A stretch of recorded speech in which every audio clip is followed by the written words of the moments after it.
Someone asked you to write them a recommendation on LinkedIn. You want to help, but how do you write something that actually makes a difference? Most recommendations are forgettable, generic praise that could describe anyone. Others are absolute gold and sometimes the key thing that gets a person a job interview or gets their foot in the door. But how do you write the one that hiring managers will actually notice? That's the topic on today's Tech Thaumaturge. I've written a lot of recommendations and I've read even more as a hiring manager. The difference between a helpful recommendation and a useless one is significant, and it's not about how much you praise someone. Here are 6 principles for writing recommendations that actually help the person you're recommending. Principle 1, it is not about you. The most common mistake is making the recommendation about yourself. I've managed teams of 50 people for 20 years. In my experience as a senior architect, when I was working at a major tech company. Brief context is fine, establishing credibility is reasonable, but paragraphs about yourself aren't helping the candidate. The recommendation should spotlight them, not you. Your credentials should take one sentence and then get out of the way. Instead of, in my 15 years as a director, I've seen managers and Sarah stands out because, try, Sarah consistently delivered complex features while mentoring junior developers. Lead with them. Principle 2, tell a story. Generic praise is forgettable.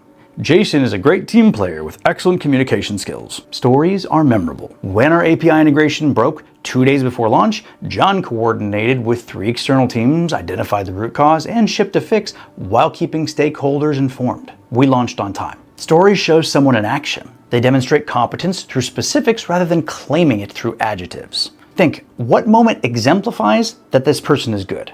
Describe that moment. Principle 3, focus on specific accomplishments.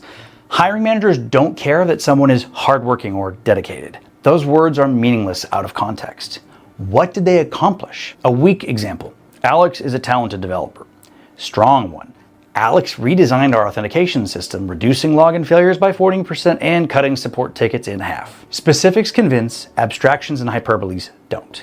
If you can't think of specific accomplishments, you might not know the person well enough to write an effective recommendation. It is okay to decline rather than write something generic. Principle 4, connect to what they're seeking.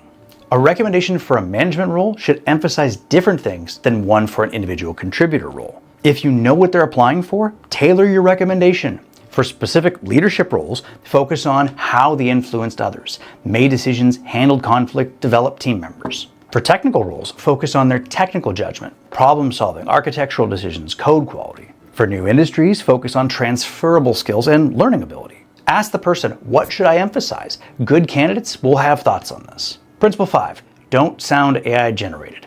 This is becoming increasingly important. Hiring managers are getting flooded with recommendations that sound like they came from a template or from a chatbot. Overly polished, suspiciously comprehensive, lacking any personal voice. Using AI for a draft is fine. Many people do, but you must edit it so it sounds like you. Add your voice. Include a detail only you would remember. Mention something specific to your relationship. Use your natural vocabulary, not corporate buzzwords. If a recommendation could have been written by anyone, it probably doesn't help much. Here are some signs that it sounds AI generated. Perfect parallel structure throughout. Comprehensive coverage of every possible skill. No personality or distinctive voice, excessive superlatives that are evenly distributed, or nothing surprising or specific. All right, principle 6, be honest about context. You don't have to pretend someone was perfect. Context matters. Lisa was developing her presentation skills when we worked together, but she is aware of this and is actively improving. Her technical contributions were exceptional. This is more credible than unqualified praise. It shows you're giving an honest assessment, which makes your positive points all the more believable. Obviously, don't include negatives that would hurt them, but minor growth areas presented honestly can strengthen the overall credibility. So here's a solid structure that you can use moving forward. First, an opening. How do you know them? In what capacity? Briefly. Next, a core story. Write 1 or 2 specific examples that demonstrate their value. Next, a skill summary. What capabilities does this demonstrate? Then a personal note, something human that shows genuine knowledge of them. Then endorsement. Clear statement that you recommend them for whatever. The total length should be 2 to 4 paragraphs. Long enough to have substance, but short enough to be read. So the next time you write a recommendation, start with a story. What moment shows them at their best? Add specific accomplishments if possible. Numbers, outcomes, concrete results. Don't make up numbers. Ask what they need. What role are they pursuing? Or ask them if they're wanting to change roles from what they did previously. Then read it aloud. What does it sound like? Does it sound like you or does it sound like a template? And make sure to keep it focused. Better to do one thing well than cover everything shallowly. Good recommendations tell stories, cite specifics, and sound like a human wrote them.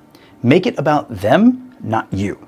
Show, don't tell, connect with what they're seeking, edit out that AI smell, and be credibly honest. The person asked you because they trust you. Honor that trust by writing something that actually helps them stand out.